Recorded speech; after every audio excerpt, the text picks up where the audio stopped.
সুপ্রিয় শিক্ষার্থীবৃন্দ, সবাইকে শুভেচ্ছা। এইচএসসি ভূগোল প্রথম পত্র এমসিকিউ ও জ্ঞানমূলক প্রশ্নের ব্যাখ্যা সহ উত্তর, পঞ্চম অধ্যায় জলবায়ুর উপাদান ও নিয়ামক। আলোচক হিসাবে আছি আমি, মোহাম্মদ আকবর আলী স্যার।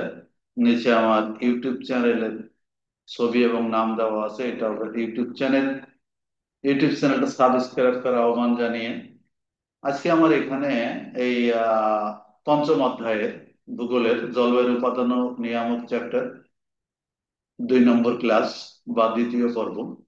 প্রথম আমি একটা ক্লাস নিয়েছি, তোমাদের অনুরোধে দ্বিতীয়টা নেব। এখানে আমি বলি, এখানে এমসিকিউ এবং জ্ঞানমূলক এই জন্য লিখছি যে আমি প্রত্যেকটা প্রশ্নের ব্যাখ্যা আকারে আলোচনা করব উত্তরগুলো, যাতে করে একবার দেখলে এই ধরনের যে কোনো ধরনের প্রশ্ন আসলেই তোমরা লিখতে পারো। যাই হোক, সবাইকে শুভেচ্ছা জানিয়ে ক্লাসটা শুরু করি। আমরা ইতিপূর্বে সাধারণত কয়টা নিয়েছিলাম আমরা? 25টা, 1 থেকে 25 নম্বর প্রশ্ন পর্যন্ত আমরা উত্তর করেছি। আজকে 26 নম্বর থেকে যাব। কর্কটীয় মকরী উচ্চচাপ অঞ্চল হতে নিরক্ষীয় নিম্নচাপ অঞ্চল থেকে প্রবাহিত বায়ুকে কি বলা হয়? এই যে বায়ুটা, এটাকে কর্কটীয় এবং মকরীয় উচ্চচাপ বলয় থেকে, এটা দক্ষিণ পূর্ব অয়ন বায়ু, উত্তর পূর্ব অয়ন বায়ু, দক্ষিণ পূর্ব অয়ন বায়ু। অয়ন বায়ুর দুইটা শ্রেণী এবং একে সাধারণত বাণিজ্য বায়ু বলা হয়। একে কি বলা হয়? বাণিজ্য বায়ু। অয়ন বায়ু প্রবাহিত হয় কত ডিগ্রি অক্ষাংশে? নিরক্ষীয় স্থান 10 থেকে 30 ডিগ্রি। এই যে 10 থেকে 30 ডিগ্রি, অয়ন থেকে এই যে 10 ডিগ্রি থেকে এই 30 ডিগ্রি, এই জায়গাটায় অয়ন বায়ু প্রবাহিত হয়। কানাডা মার্কিন যুক্তরাষ্ট্রে উষ্ণ শুষ্ক বায়ুকে কানাডা মার্কিন যুক্তরাষ্ট্রের উষ্ণ শুষ্ক বায়ুকে চিনুক বলা হয়। কানাডা ও মার্কিন যুক্তরাষ্ট্র এটাকে চিনুক বলা হয়। এই যে সাধারণত এই পর্বতের অপর পাশে যে শুষ্ক বায়ু চিনুক, পর্বতের এপাশে বাধাপ্রাপ্ত হয়ে যে বৃষ্টিপাতটা হয়, বৃষ্টিপাতের হওয়ার ফলে বাতাসে জলীয় বাষ্প থাকে না, এবং যে শুষ্ক বায়ুটা এই অনুবাদ পার্শ্বে সাধারণত যখন নেমে যায়, এখানে বায়ুতে জলীয় বাষ্প শুষ্ক থাকে, এই জন্য এই বায়ুটার নাম হচ্ছে চিনুক। শীতকালে ফ্রান্সের, এটা প্রশ্নটা পরে আছে, আমি ছবি সহ এটা আলোচনা করি। শীতকালে ফ্রান্সের আহ রোন নদীর উপত্যকা দিয়ে যে বায়ু দক্ষিণের সমভূমি অঞ্চলের দিকে প্রবাহিত হয় তাকে কি বলা হয়? দক্ষিণের সমভূমি অঞ্চলের আফ্রিকার রোন নদীর দিকে তাকে কি বলা হয়? মিস্টাল বলা হয়। তাকে বলা হয় মিস্টাল বলা হয়। তা যাই হোক, শীতকালে ফ্রান্সের রোন নদীর উপত্যকা দিয়ে প্রবাহিত সিজার ও শুষ্কালকে মিস্টাল বলা হয়। মিস্টাল কি যদি আসে, তাহলে এই প্রশ্নটার উত্তর আমরা এখানে দিতে পারি। তারপরে হচ্ছে এই যে হারমাটন কোন দেশের বায়ু? সঠিক উত্তর আছে আফ্রিকা। হারমাটন হলো পশ্চিম আফ্রিকার একটি উষ্ণ শুষ্ক ধূলিময় বায়ু। এই যে পশ্চিম আফ্রিকার এদিক থেকে এদিকে যে বায়ুটা আছে, শুষ্ক ধূলিময় বায়ু প্রবাহ, এটাকে সাধারণত হারমাটন বলা হয়। এখানে পরের নম্বর প্রশ্নে যদি আমরা উত্তর করতে আসি, সেখানে আমরা দেখি যে সাহারা, সাধারণত সাহারা মরুভূমিতে প্রবাহিত বায়ু কোনটি? সাহারা মরুভূমিতে বায়ুর নামটা হচ্ছে খামসিন। সাহারা আরব মরুভূমিতে প্রবাহিত উষ্ণ শুষ্ক স্থানীয় বায়ুর মধ্যে খামসিন হচ্ছে অন্যতম। খামসিন কোন দেশের স্থানীয় বায়ু? মিশরের স্থানীয় বায়ু খামসিনটা। খামসিন মূলত মিশরের একটি স্থানীয় উষ্ণ শুষ্ক বায়ু। এই যে এই খামসিন, এই যে মিশর থেকে এদিকে প্রবাহিত হচ্ছে। খামসিন বায়ু কখন প্রবাহিত হয়? এপ্রিল থেকে জুন মাসে। অর্থাৎ খামসিন বায়ু সাধারণত এপ্রিল থেকে জুন মাসের মধ্যে মিশরে প্রবাহিত হয়। খামসিন শব্দের অর্থ কি? খামসিন শব্দের সঠিক উত্তর হচ্ছে 50। খামসিন শব্দের অর্থ হচ্ছে 50। খামসিন একটি আরবি শব্দ যার আক্ষরিক অর্থ হলো 50। এটি সাধারণত বসন্তকালে প্রায় 50 দিন ধরে প্রবাহিত হয় বলে এর রূপ নামকরণ করা হয়েছে। যাই হোক, আমরা 34টা প্রশ্ন পেলাম। পরবর্তীতে দেখি আরো কিছু প্রশ্ন আছে, সেগুলো একটু আলোচনা করার চেষ্টা করি। এখানে বলেছে বায়ুর আপেক্ষিক আর্দ্রতা নির্ণয়ের সূত্র যদি লিখতে বলে, তাহলে আমরা সাধারণত কি জানি, একই উষ্ণতায় বায়ু জলীয় বাষ্প ধারণ ক্ষমতা ভাগ, নিচে দাগ দিয়ে যেটা আসে এটা নিচে, উপরে এটা লিখে নিচে যদি আমরা বায়ুতে জলীয় বাষ্পের পরিমাণ গুণ 100 শতকরা হারে প্রকাশ করা হয়। এইভাবে আমরা এটাকে প্রকাশ করতে পারি। উচ্চ আকাশের মেঘ, উচ্চ উচ্চ আকাশের মেঘ কি হলো, উচ্চ আকাশের মেঘ অর্থাৎ সিরাস।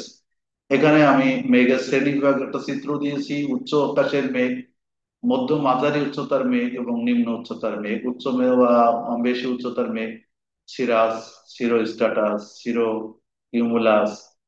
এর তারপরে মাঝারি উচ্চতার মেঘ অল্টো স্ট্যাটাস, অল্টো কিউমুলাস। আর এখানে নিম্ন স্তর আছে স্ট্রাটো কিউমুলাস, তারপরে স্ট্যাটাস, তারপরে হচ্ছে নিম্ব স্ট্যাটাস, নিম্ব স্ট্যাটাস। তাহলে উচ্চ আকাশের মেঘ আমরা কি দেখতে পারি, এখানে সিরাস প্রথমটাই। এগুলো লেখা থাকলেও সেটা উত্তর হতো অবজেক্টিভে যদি আসে, সেটাকে আমরা এভাবে লিখতে পারি। নিম্ন আকাশের মেঘ, এখানে আসলে নিম্ব স্ট্যাটাস, এখানে নিম্ন কথাটা না, এখানে নিম্ব স্ট্যাটাস। নিম্ব স্ট্যাটাস নিম্ন আকাশের, এখানে দেখো এই শ্রেণীর মধ্যে 3 নম্বরে যেটা আছে সেটা নিম্ব স্ট্যাটাস। এগুলো আসলে এই শ্রেণীটা যদি আমার মনে থাকে, তাহলে মেঘ সম্পর্কে উচ্চ আকাশ, মধ্য আকাশ, মাঝারি আকাশ, নিম্ন আকাশ, নিম্ন উচ্চতার যে মেঘগুলো আমরা নাম সহজভাবে বলতে পারবো। কোনটি মধ্যম আকাশের মেঘ, তাহলে আমরা মধ্যম আকাশের মেঘ অল্টো স্ট্যাটাস, অল্টো কিউমুলাস, এর মধ্যে কি আছে, অল্টো কিউমুলাস, এইটা হয়তো লেখা ছিল একটা, সেটা উত্তর হবে। এইভাবে আমরা আসলে এর উত্তরটা সঠিকভাবে করতে হলে এই শ্রেণী বিভাগগুলো আসলে অন্তরে মনে রাখতে হবে, তাহলে যত ধরনের প্রশ্ন আসুক সেগুলো উত্তর করা সম্ভব। এবার আসো 39 নম্বর প্রশ্নে। সেখানে আমরা দেখি যে উচ্চ আকাশের মেঘ ভূপৃষ্ঠতে কত উচ্চতায় ভেসে বেড়ায়, 6,000 থেকে 10,000 মিটারের মধ্যে উচ্চতায় ভেসে বেড়ায়। বৃষ্টিপাতকে কত ভাগে ভাগ করা যায় আমরা জানি, কোন কোন বইয়ে 3 ভাগে আছে, কোন কোন বইয়ে 4 ভাগে আছে। দুটার মধ্যে একটা উত্তর লিখলেই হবে। এবং সেটাকে 4 ভাগে, তাহলে সেটা পরিচলন, শৈলক্ষেপ, তারপরে সংঘর্ষ বৃষ্টিপাত এবং ঘূর্ণি বৃষ্টিপাত, এই 4 প্রকারের। অথচ এখানে 3টা প্রকার দেওয়া আছে। নিরক্ষীয় অঞ্চলে 5 থেকে 10 ডিগ্রি উত্তর ও দক্ষিণ অক্ষাংশে কোন ধরনের বৃষ্টিপাত হয়, সাধারণত এই যে অরোগ্রাফিক রেইন যেটা আছে, কনভেকশনাল রেইন, এই পরিচলন বৃষ্টিপাত হয়। এই যে লেখা আছে পরিচলন, এই পরিচলন প্রক্রিয়ায় সারা বছর বৃষ্টিপাত হয়। ক্রান্তীয় নাতিশীতোষ্ণে কোন ধরনের বৃষ্টিপাত হয়, এখানে ঘূর্ণি বৃষ্টিপাত হয়। এই যে সাইক্লোনিক রেইনটা এই ক্রান্তীয় অঞ্চলে হয়। সাধারণত চারিদিকে বায়ু ছুটে আছে সমুদ্রের উপরে, যখন ঘুরতে ঘুরতে উপরে ওঠে এবং এই প্রক্রিয়ায় যে বৃষ্টিপাত হয় সেটাই সাইক্লোনিক রেইন। তো তাহলে আমরা এখানে ছবি সহ বুঝলাম। এবার আমরা আসি 43 নম্বর প্রশ্নে। 43 নম্বর প্রশ্নে যেটা আছে সেটা হচ্ছে কালবৈশাখী ঝড়ের উৎপত্তি হয় কোন দিকে। প্রশ্নগুলো খুবই কমন প্রশ্ন এবং গুরুত্বপূর্ণ প্রশ্ন। উত্তর পশ্চিম দিক থেকে, আমরা জানি বাংলাদেশের উত্তর পশ্চিম দিক থেকে এই বায়ুটা প্রবাহিত হয়। নিচের কোন এলাকায় সাইক্লোন সংঘটিত হয়, ভারত মহাসাগর। দেখো এখানে ছবিগুলো ভাবতে, এক কথায় যদি আমরা এগুলো দেখি, সেখানে দেখে যাচ্ছে ভারত মহাসাগরে সাইক্লোন, তারপরে এই যে প্রশান্ত মহাসাগরে জাপান উপকূলে, চীন উপকূলে টাইফুন, তারপরে আমরা যদি আরো একটা দেখি, এখানে ক্যারিবিয়ান দ্বীপপুঞ্জ বা মেক্সিকো উপকূলে হারিকেন। এইভাবে আমরা যদি মনে রাখি, তাহলে এই প্রশ্নের উত্তরগুলো দিতে সুবিধা হয়। ক্যারিবিয়ান দ্বীপপুঞ্জ ও মেক্সিকো উপসাগর অঞ্চলে সংঘটিত হয়। দেখো ক্যারিবিয়ান দ্বীপপুঞ্জ, এটা হারিকেন। এই নামগুলো মনে রাখতে হবে। ক্যারিবিয়ান দ্বীপপুঞ্জ ও মেক্সিকো উপসাগর অঞ্চলে যে ঘূর্ণিঝড় সংঘটিত হয় তা হারিকেন নামে পরিচিত। ক্যারিবিয়ান দ্বীপপুঞ্জে, এগুলো মনে রাখবা। টাইফুন কোথায় সংঘটিত হয়, চীন ও জাপান উপকূলে। এই দেখো টাইফুন, এটা চীন।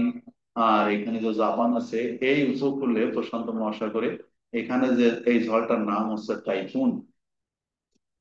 তো যাই হোক, এরপরে আমরা লাস্ট ফেজ চলে আসি। এখানে আরো কিছু প্রশ্নের উত্তর করি। বায়ু যে অঞ্চলের উপর দিয়া প্রবাহিত হয় সমুদ্র হতে আগত জলীয় বাষ্পপূর্ণ যে অঞ্চলে প্রবাহিত হয় সে অঞ্চলে কি থাকে। এখানে আসলে তিনটা করে প্রশ্নের উত্তর আছে, যে কোনটা উত্তর হবে। বৃষ্টিপাত সংঘটিত হয় হবে, তাপমাত্রা কম হবে, বায়ু উষ্ণ হবে না, এটা উত্তর হবে না 3 নম্বর। তাহলে 1 আর 2 নিচের সঠিক উত্তর কোনটি, এটা জায়গ দেওয়া আছে 1 আর 2। এটা তো আমি আগেই বললাম।